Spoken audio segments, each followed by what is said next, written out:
Blessings in the love and in the light of our infinite Creator. Welcome, my sisters and brothers. I am Robert, humble messenger of the Law of One. Question today is, why is the path to intelligent infinity called straight and narrow? And what implication does this have for the seeker of intelligent infinity? We are those known to you as the Principle of Quo. Greetings in the love and in the light of the one infinite Creator in whose service we come to you this day.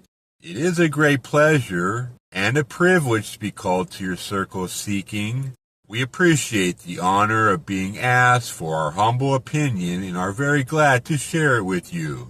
As always, we would ask that you follow the resonance of our words, using those ideas that are resonant to you and leaving the rest behind. For we would not confuse your path with our opinions, wishing only to enhance it and offer you what resources we can.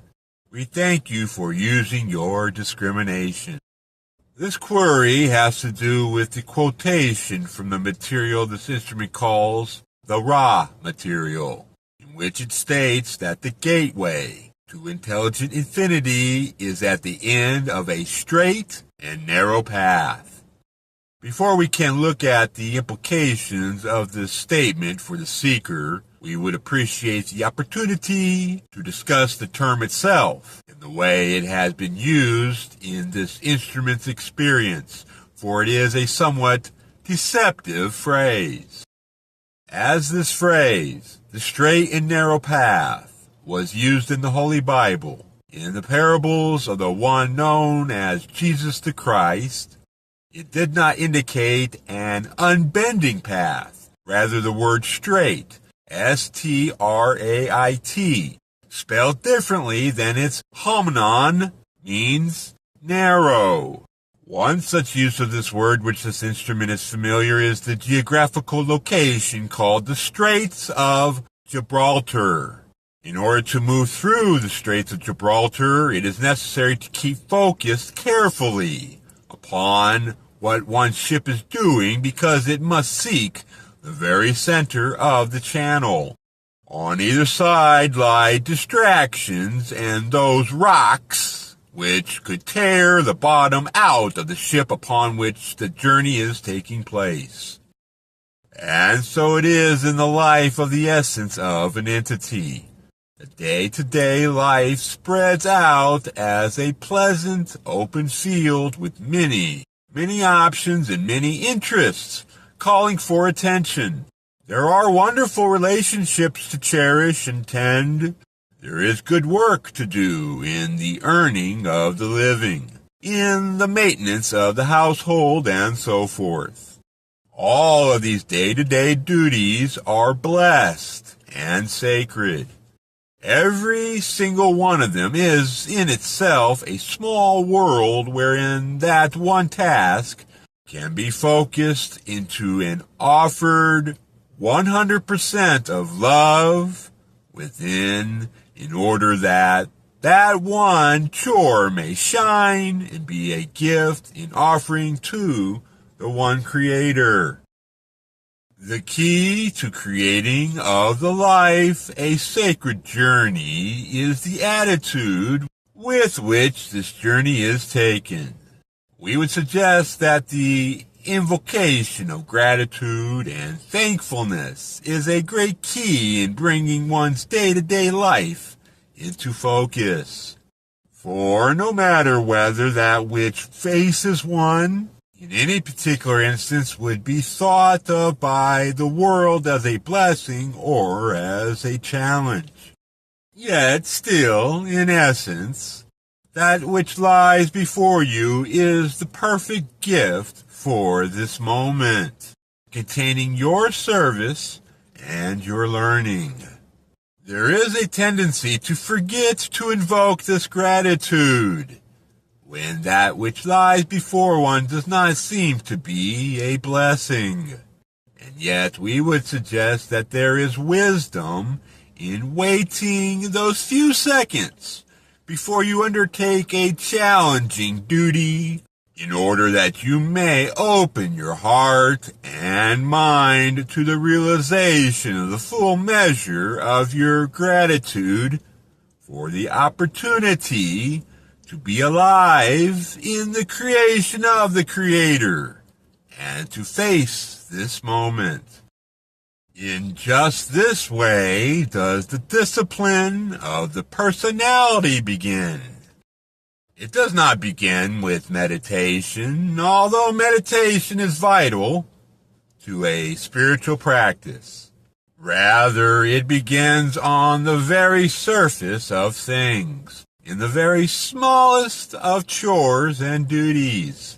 It begins with the realization of the tremendous fortune that you have in coming to this moment, just where you are, with just the people with whom you are, and facing just exactly the blessing and challenges that you now face. There's an ecstasy which comes when the spirit is ready to be honed in its focus, and dual care flies away when the spirit gathers its feet under it and surges into a full and vertical existence within. The whole energy body begins to sing when this begins to happen, and where before there was a flat and pleasant landscape of things to do and people to see, now you are at the cutting edge of the present moment, and anything is possible. With this attitude, when one then moves into meditation and other rituals designed to deepen the spiritual practice, there is a lack of effort and a lack of complexity to the path. For that within you which moves into the meditation is, by your focus on the present moment, already in a premeditative state of focus. Thusly, we say to you that while the spiritual path that seeks higher knowledge, higher experiences, and higher relationships is indeed a narrow path, a straight path in that sense. It is a winding road and often an exciting, surprising path. Sinuous and muscular, the path unrolls before you and responds to the tempo and the energy or character of your particular ever-shifting position within the many layers of your essential being. Paradoxically, as one focuses into the present moment and dedicates oneself ever more completely and deeply to the service of the one infinite Creator, the experience of the self which is undergoing this discipline of the personality is expansive. This instrument has often noted in moments of ecstasy that there is so fine a focus as to feel that one is standing on the head of a pin. And yet there is the balance and the equilibrium of a broad and dynamic vista in which the infinite layers of beauty and color splay out before one in infinitely, vastly, rewarding all the senses with the utter loveliness of existence. Always there is this play between the infinite narrowing of focus and the explosion of love and light and ecstatic waves that move the spirit infinitely in realms of beauty and truth. Continuing to use this instrument as an example, this instrument would not give itself high marks for following a straight and narrow path. Indeed, it sets store by using the light touch. And this is a perfect illustration of the paradoxical nature of the straight and narrow path. We agree with this instrument that it is often seemingly unfocused and careless in its attention to detail in the worldly sense. Yet there is a level of self which lies beneath the commonly understood levels of daily life. Each entity has this sub-level, and we speak not so much of a basement as an inner reality that drives the life and that affects the attitude of the entity, which underlies its spontaneous surface reactions to surface catalysts. It is in that inner room where this instrument must spend its time. The instrument is called to live from the inner room. It cannot stray far, no matter what the activity on the surface, from this inner sanctuary. And this is where the straight and narrow nature shows itself. It informs the carelessness of the surface with the gift of love. This instrument is far from unique in this respect. Each of those within this circle is called again and again to that inner room, that holy of holies. Each yearns for it and waits for the touch of the Creator's hand, the cloak of the Creator's love. And there are times aplenty in most seekers' lives when the straight and narrow path expresses itself by the desire to move into that inner room and crawl into the lap of what this instrument would call the Mother, Father God. Home at last, in the arms of the divine. What comfort there is for the deepest sorrow, for the greatest hurt, when one rests against the heart of the divine, hearing its beat, love, love, love. What is the implication of the straight and narrow path for the seeker who wishes to enter the gates of intelligent infinity? The implication is to go deeper. It is not self-indulgent to move deeper into a spiritual practice. It is not self-indulgent to take oneself so seriously that one values time differently and the self differently than before.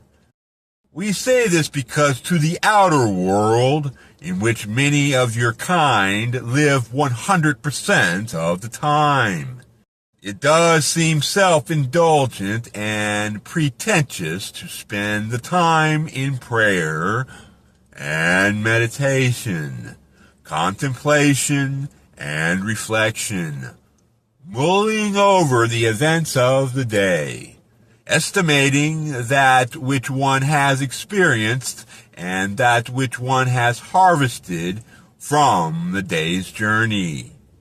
Yet we assure you that the requirement of one who wishes to enter the gates of intelligent infinity is this focus that accepts the discipline of the personality with joy and moves with lithesome feet in terms of the energy body into a basic attitude towards living that is at all times aware of this vital inner space, which is that nest from which the true self may emerge to live what seems to be an ordinary day, but in fact is an enhanced wonderful experience.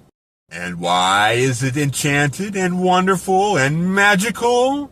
Because as you have focused in on love and light, as you have asked your true self to step forward, so you have let fall away that which is not enchanted, that which is not magical.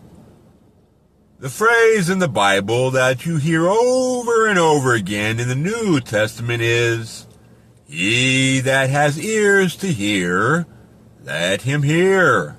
Life speaks to those who have the ears to hear with an ever sacred and always relevant voice.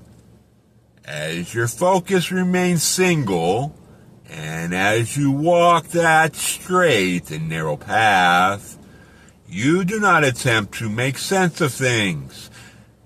You are content to behold them and to find ways to respond to them with love. You go deeper as you go deeper within the soil of yourself and the sturdy root patterns of deep experiences that have made you the entity that you are. You also find yourself soaring ever higher, ever more widely ranging within that powerful circle of enchantment. That is the life lived with the awareness of its magic. We would never say that one cannot graduate into fourth density unless one has entered the gateway to intelligent infinity. It is utterly possible, simply by living a life in service to others, to achieve graduation in the positive sense, from third density to fourth density. Yet the delight of the journey is reserved for those who choose to aim for that gateway. This instrument would say, "It's your ticket out of here in this very moment." As you come to the gateway, you have behind you a tremendous number of choices. The journey into the open heart involves learning to love yourself dearly and being willing to take all of yourself into that open heart. It involves a million choices of how you look at yourself and how you respond to those about you and to the challenges and chances of your life. To come into the gateway, you must have found your way to bring your whole energy body into balance, so that energy is rushing through you, unimpeded by those eotic concerns of red ray, yellow ray, and orange ray, that of survival, sexuality, relationships, marriage, home, and family. Those who come to the gateway have let goods and kindred go, this mortal life also, and their entire essence is bound up in the devotion to the Creator and to serving the Creator that would bring one to wish to use the gateway. This instrument moves through the gateway as she contacts those of the Confederation so that she may be of service. It is not until she is perfectly happy to do this that she is able to access that gateway. There are many healers who must go through that process of laying everything aside so that they may become instruments transparent to the light, in order that that light may flow through them. offering new chances for those in whom they offer healing to find balance. Yet, for the most part, the greatest use of the gateway to intelligent infinity has to do with radiacy of being, so that the entity accessing the gateway simply to rest in the enhanced vibrations of infinity and eternity. This is the ticket out of here that is the most universally meaningful. It is the way to create heaven on earth in the personal experience of the seeker. There are so many human considerations that occur to the conscious mind that it is difficult at best to know as a seeker what ideas are worthy and what ideas are not. And in many ways, these considerations are trivial. In terms of preparing the self to enter the gateway of intelligent infinity, all else falls away before one's basic core, devotion to the Creator. That is the plumb line that shall give you the truth. We thank you for this question and would like to say to all seekers of truth to walk softly in the creation of the Creator as you seek to serve. Sharpen the eye, sharpen the ear. You are on holy ground.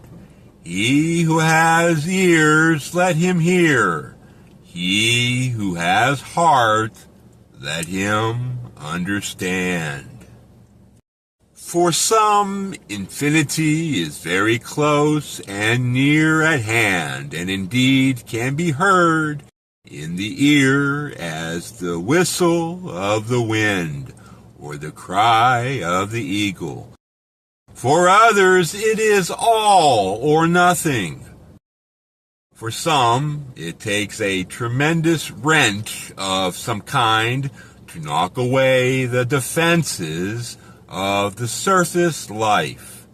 If you would bring infinity closer to you, then we would encourage you to look to your defenses and begin to dismantle them straight away. What is a defense? The heart, my brothers and sisters, is often heavily defended. You were speaking in the round-robin discussion earlier of how you felt that your heart was more open with the one you know as V because there was no longer a tension concerning a personal issue between you. It had been resolved. All was understood. And consequently, you were both freed by the dynamic of unmade decisions, knowing precisely where you stand with each other, knowing that love cannot be defined by the relationship one has in the world. You have both found your love to take wing and expand. In order for you to gain this happy experience, there was a tremendous amount of dismantling of defenses that were in place, not only on your part, but also on the part of the one known as V. It was through times of discussion, times of grieving, and times of tears that you came to this place between you, which now does not have expectations. There is nothing that is pulling on you, nor is anything pulling on the one known as V. The only consideration between you now is the enjoyment of companionship. Think of all that work that you did in your emotions, in your linear, logical mind, in your heart of hearts, and on your knees in the depths of prayer. to attain a seemingly happy and carefree place. So it is when one reckons with how one's heart has become defended.